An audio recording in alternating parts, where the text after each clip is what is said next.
El síndrome del emperador es cada vez más común en las familias y hace referencia a la situación en la cual el niño desarrolla poder y autoridad sobre sus padres.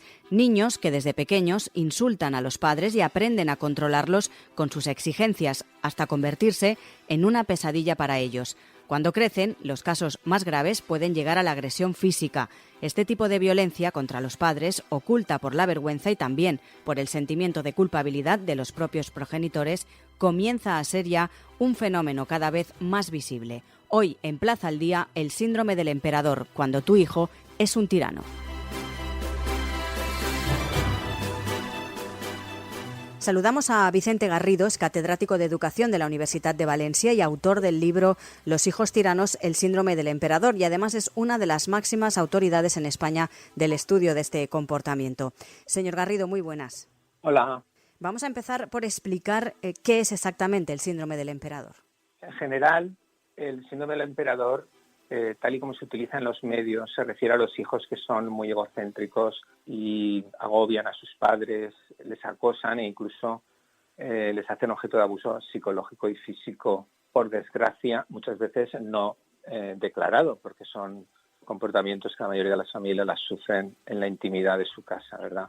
Pero a mí me gusta utilizar ese término para referirme al síndrome del emperador, para referirme a estos niños que, a pesar de tener padres que son, digamos, adecuados a la hora de educarlos, porque tienen más dificultades a la hora de ser socializados, porque tienen un sistema nervioso más difícil, porque tienen una personalidad más compleja a la hora de educar, pues digo que a pesar de que los padres hacen lo que pueden, pues no lo consiguen, y a pesar de eso siguen siendo pues objeto de malos tratos, ¿verdad? Pero bueno, podemos decir que en general el problema del síndrome del emperador la gente lo entiende como los hijos que son violentos con sus padres. ¿Cuáles serían las características que se pueden identificar en los niños que aquejan este síndrome? ¿En qué nos tenemos que fijar? Bueno, los padres se dan cuenta pronto porque la mayoría de ellos, cuando están en la preadolescencia, que es el momento de inicio de la mayor parte de estos comportamientos, se destacan el resto de los hermanos o de los amigos de edad del hijo, porque son mucho más arrogantes, intentan trampear, mentir con frecuencia, se desconectan de las tareas escolares y empiezan a robar muchas veces porque quieren conseguir cosas que no están a su alcance y que por la edad pues no les corresponde.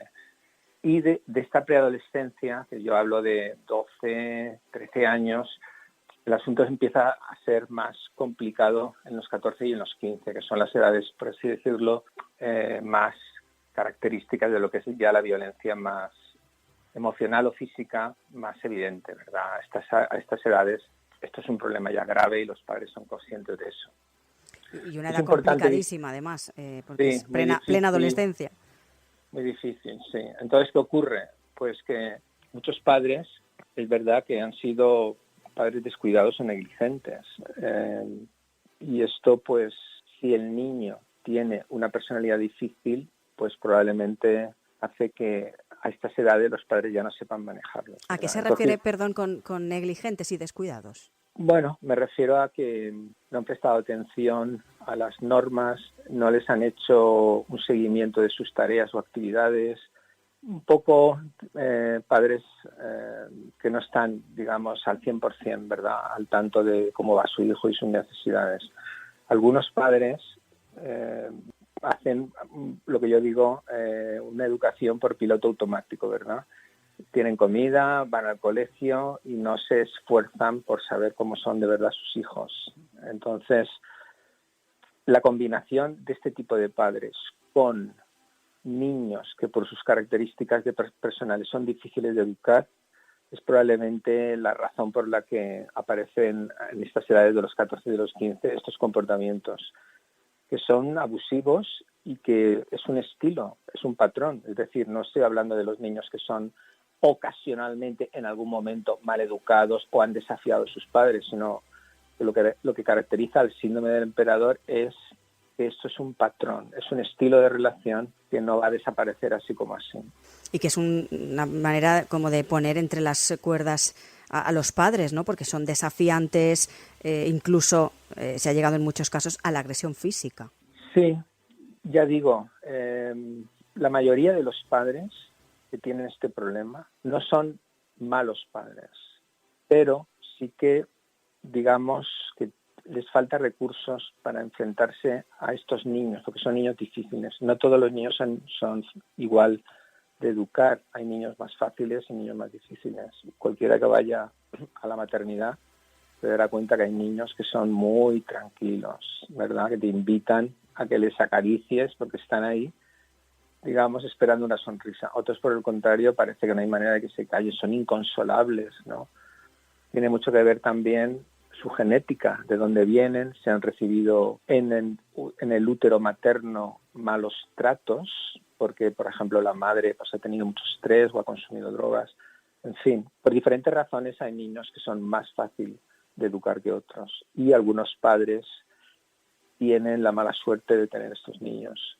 Si ellos no son grandes padres, si son gente con carencias, como antes he dicho, si son negligentes y, por supuesto, si son padres absolutamente inadecuados, esto es mucho más grave, ¿verdad? Porque estoy hablando de padres, entre comillas, convencionales, pero claro, luego hay padres que, como tú sabes muy bien, no quieren a sus hijos, les maltratan, son violentos, claro, eso es un horror, ¿no? Eso No estamos hablando de eso, claro.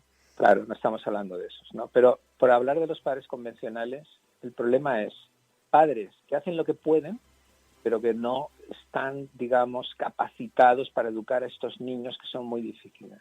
Porque en general, la mayor parte de los niños, solo con que se les atienda en lo fundamental, que se les dé cariño, que se les oriente, por supuesto que se atienda a sus necesidades. La mayor parte de los niños salen adelante. No son violentos porque hay una tendencia natural al apego. Lo natural es que los hijos se peguen y quieran a sus padres. Para que se produzca esa conducta de acoso, la explicación tiene que ser que ese apego no se ha hecho bien, no se ha producido.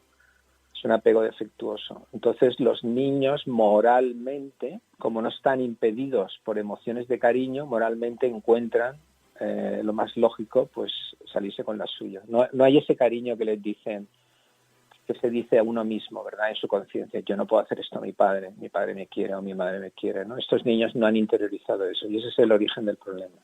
Una vez se ha detectado ese caso de un niño o niña con ese síndrome, ¿dónde se puede atacar o cómo se debería hacer para corregirlo si se está a tiempo, que imagino que sí?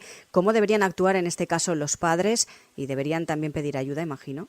Sí, esto los padres solos no lo pueden hacer, ¿no? Pues tendrían que acudir a psicólogos o pedagogos especializados en este tipo de niños. Pues sí, es que no hay otro camino, ¿sabe? La seguridad social eso no lo acoge. Los servicios sociales están hasta arriba con los niños de ambientes desfavorecidos, excluidos, etcétera, etcétera. No. Por desgracia, la única salida es una salida privada, pagada. Es buscar a psicólogos o pedagogos que entiendan de esto. A su juicio, ¿qué papel juega la educación en la prevención de la violencia filoparental? Es muy importante, muy importante. Lo que ocurre es que niños difíciles requieren mucha educación y este es el problema. La mayor parte de los padres están preparados para un niño que exige, digamos, un nivel de atención y de cuidados normal, convencional, pero los niños que son violentos con sus padres son niños más difíciles de educar. Este es el problema. No son, tú escucharás y lo dirás 1.000.000 de veces, son padres despreocupados con sus hijos que les malcrían, por eso son violentos. Pues eso es una tontería. Un padre que quiere a su hijo y se preocupa por él, aunque sea muy permisivo, no recibe como respuesta una conducta de acoso permanente, porque el niño le quiere. Quizá le tome el pelo, quizás sea un vago, quizás sea un golfo, pero ese niño no le pegará a su padre o a su madre durante meses o años. Para que un niño actúe así, tiene que existir una ausencia de apego afectivo. Ese niño no se ha pegado emocionalmente a sus padres y por consiguiente les utiliza como proveedores. Y por eso se enoja cuando sus padres no le dan esas cosas. ¿Y por qué ocurre esto? Porque son niños muy difíciles y en aquellos momentos donde quizá hubiera sido más útil una educación especializada no la tuvieron, porque los padres no nacen sabiendo eso. Claro. Siempre pongo el ejemplo de la anorexia. Hace 20 años, ¿quién sabía algo de anorexia? Estaba de moda que sí, había un montón de reportajes. ¿Tú te crees hace 20 años, si un niño tenía estos síntomas o una niña, que tú sabes que esto afecta más a las mujeres, ¿tú piensas que los padres sabían cómo hacer eso? No, ¿a qué no? No. Los padres no tenían ni idea. No, porque es ahora un estamos problema más familiarizados con el término, pero mucho más, también es desconocido mucho más. para muchos padres, ¿eh? Hombre, sin duda, pero digamos los padres de cultura media saben lo que es, ¿sabes? Y antes no, antes los niños no querían comer y los tenías ahí 20 horas hasta que comían. Ese era el modo de ocuparse de la anorexia. Esta es la situación que hay ahora con respecto al problema del síndrome del emperador. Nadie sabe lo que es, ¿sabes? Y muchos tertulianos dicen lo primero que se les ocurre, los padres tratan como amigos a sus hijos, por eso a sus hijos se les suben a las barbas. No. Y que no hay que confundir, señor Garrido, tampoco el que un niño o niña tenga una rabieta o una mala contestación con lo que es exactamente o realmente el síndrome del emperador. Por supuesto, por eso antes he hablado de que es un estilo de relación, es un patrón. ¿Pero es un trastorno, una alteración psíquica o no? Es una alteración del comportamiento. Uh-huh. Es un trastorno del comportamiento producido por la ausencia del apego afectivo que debería haberse producido entre los hijos y los padres. ¿Cuáles serían entonces las claves para no caer o que tus hijos no tengan ese síndrome? ¿De qué manera deberíamos actuar correctamente los padres? Un ejemplo es cuando los padres ven que sus hijos están desde jóvenes, desde 8, 9, 10 años, están presentando problemas claros de desafío y no hacen nada porque esperan que se le pase con la edad. Eso es lo peor. Cuando los chicos empiezan a mostrar comportamientos de desafío que van más allá de lo que es normal, los padres deben de preocuparse e intentar corregir eso. Porque de lo contrario, cuando se llegue a los 14 o los 15, esto va a ser mucho más complicado. Y el otro ejemplo que te pongo, te lo cuento porque eso suele ser habitual, y otro ejemplo que te pongo es que muchos padres piensan que los niños pues lo que requieren es una disciplina mucho más dura y fuerte, y entonces lo que hacen es que se centran en castigar continua y repetidamente a los niños, y eso también es un error. Así tampoco se soluciona este problema, porque estos niños son muy ávidos a la hora de captar las cosas que son valiosas en su ambiente, en su hábitat. Y si ellos se dan cuenta que la violencia y la fuerza es la clave de todo, aprenderán a utilizarla. Entonces, ni demorarlo en el tiempo esperando que pase como si fuera el sarampión o el acné, ni utilizar una rigidez o una fuerza, excesiva, ¿verdad? O una capacidad de imponerse, como pueden pensar otros diciendo es que los padres son muy blandos. No, esa no es la solución. La solución es actuar a tiempo y hacerlo de manera profesional, ¿sabes? Uh-huh. Sabiendo cómo hacerlo. Y esto no te lo puedo explicar en 30 segundos. Por eso te digo que tienen que buscar asesoramiento. Por último, ¿cree que es un fenómeno cada vez más visible en la sociedad? Si nos atenemos a las denuncias, no. Parece ser que se ha estabilizado en unas 5.000 denuncias, 5.000, 6.000. Pero que duda cabe que es un problema que está mucho más presente de lo que se conoce, ¿verdad? Porque la mayor parte de las familias no hablan de esto. Por vergüenza, por sentimiento también de culpabilidad de los padres.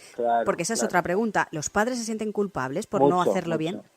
Mucho, porque ellos piensan que los niños son como si fueran cera que tú puedes moldear a tu antojo, y eso no es verdad.